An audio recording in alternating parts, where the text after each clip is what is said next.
நிறைய அரசியல் விமர்சனம் என்ன சொல்றாங்கன்னா, திமுக சார்பு நிக்கணும். நீங்க ராஜ்யசபா எலக்ட் இல்ல, நிக்கணும். திமுக சார்பாக நிற்பதற்கு அவர் மறுத்துட்டார் நாடாளுமன்ற தேர்தல். உதயசூரியன் சின்னத்தில் நிற்க மாட்டோம்னு சொன்னதுனால தான் அவருக்கு ராஜ்யசபா வழங்கப்பட்டது. ராஜ்யசபாவும் அப்படிதான் கோரணும் தான் சொல்றாங்க.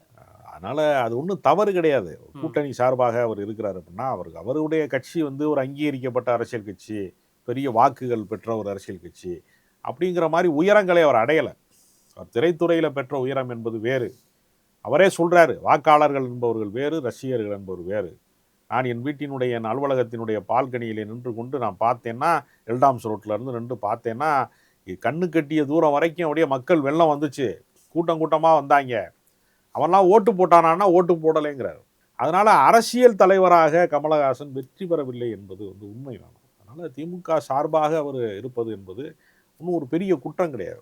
சிறிய கட்சிகளாக இருக்கிறவங்க, அங்கீகரிக்கப்படாத கட்சிகளாக இருக்கிறவங்க, இது மாதிரி ஒரு காம்ப்ரமைஸ்குள்ளே வர்றது அப்படிங்கிறது இன்னும் ஒரு பெரிய பலிபாவத்தில் வந்து பஞ்சமா பாதகங்களில் ஒன்று எல்லாம் சொல்ல முடியாது. அப்படிலாம் வரலாம், ஒன்றும் தப்பு.